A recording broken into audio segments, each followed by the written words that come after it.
Hey YouTube, I'm doing a little bit of maintenance on my Orbital Sander. The Sander's probably over 30 years old. I know it's at least 25 years old. It was used quite heavily in its early days, every day, very heavy work and a high duty cycle. Since then it's seen sporadic use, and probably in the last 15 to 20 years I could count the number of times it's been used on my fingers.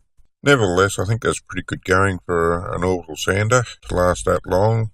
As you can see from the amount of dust that I'm about to remove from it, it was used very heavily. Change of interest left me with no reason to use it anymore, so it sat on the shelf and just got pulled down for the odd job every now and then. Now I want to clean it up and get it ready for regular use. Let's have a look at how we pulled it apart, how we clean it, and let's get it working again. My wife wants me to paint the outside fridge, which is getting a bit rusty. The fridge itself works great, it's just an old, really old fridge. Keeps really cold, and we use it around Christmas time and that, when everything comes over.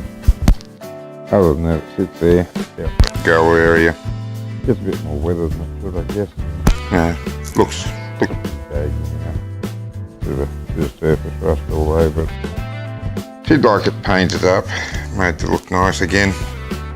I pulled out the orbital sanders getting ready to do the job and found that they don't work all that well.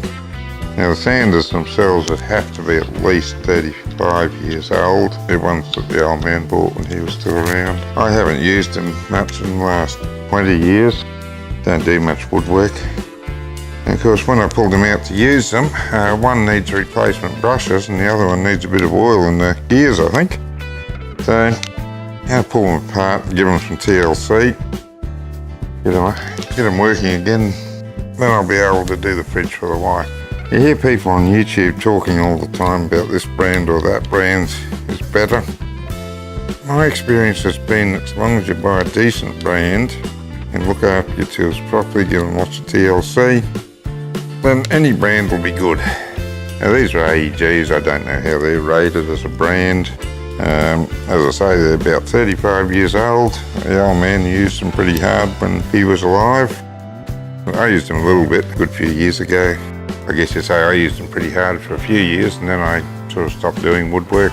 They've stayed around practically unused for the last 20 years. Now I've dragged them out again. They are in need of a little bit of TLC.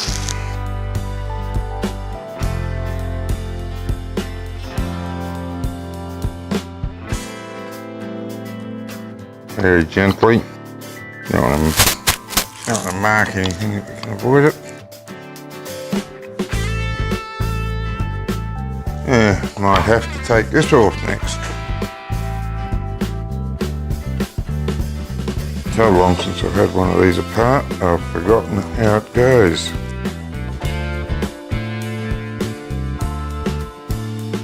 Some of the other tools are certainly easier to pull apart. Right, get that out of the way. Am I lucky or not? Oh, I am. Now, how do I stop that turning?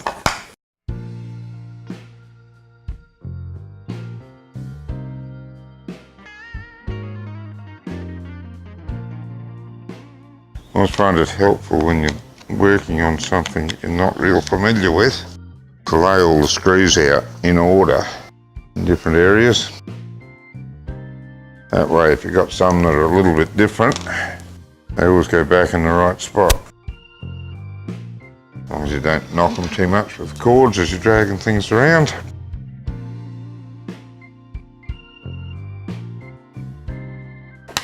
This one's been working on fiberglass a lot.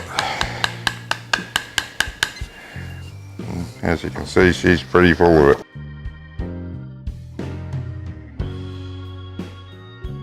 Yeah, he's really gummed up in there.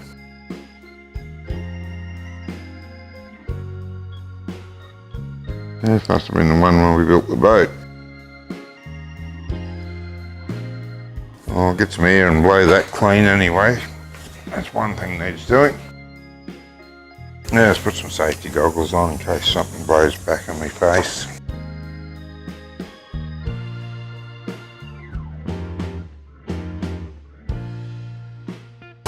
take this right out. Give him a good clean. Pretty filthy in here. Caked in.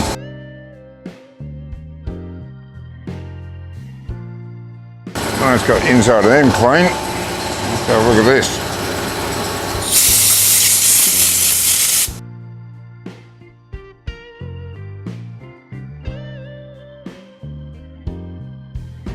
Brushes aren't too bad. Commutator's a bit dirty. Can do something about that.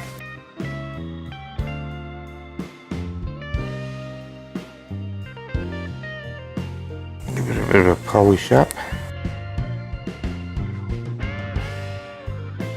Might give it a bit of a go with methane. Don't want to use acetone on it, that dissolves too much stuff. But methane might be a relatively safe thing to try. Aha, that came off then. So that comes off like that.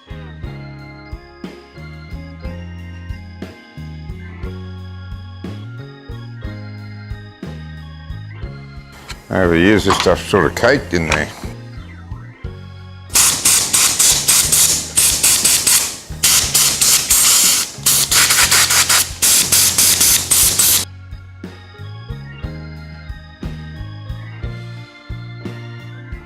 And since I'm having so much trouble getting this off, the last bit, I don't want to force it. I'm going to try squirting some silicone spray down there. See if we can flush some dirt out that way. I'm sure it's got to be caked on dirt that's causing the issue. Yeah, it's got it. Now, see about getting back together.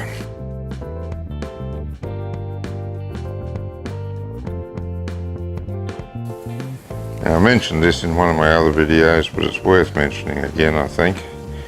When you're screwing these, I don't know, they look a bit like self-tappers, but anyway.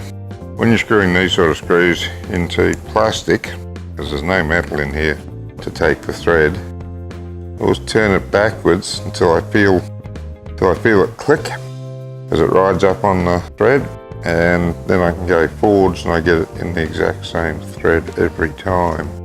Because if you mess up and get it out of the thread, then all you do is ruin your thread, and after a few times pulling things apart and putting them back together again, it doesn't work all that well. But if you can maintain it in the same thread every time, I haven't found a limit to the number of times you can pull it apart and do it up again. Just don't over tighten them.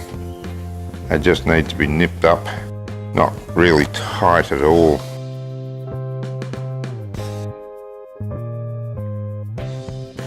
Give my nip for this.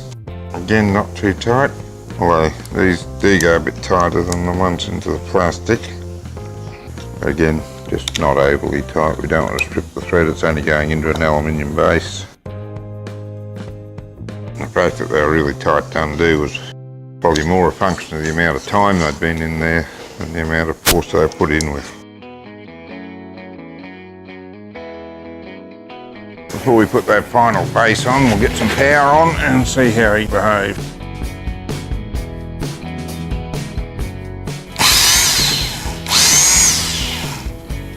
Yep, that's how I expect him to behave.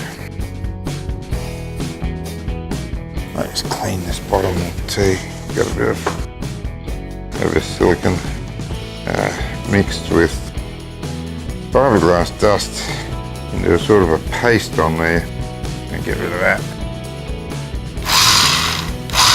That's it, beautiful. Good as new.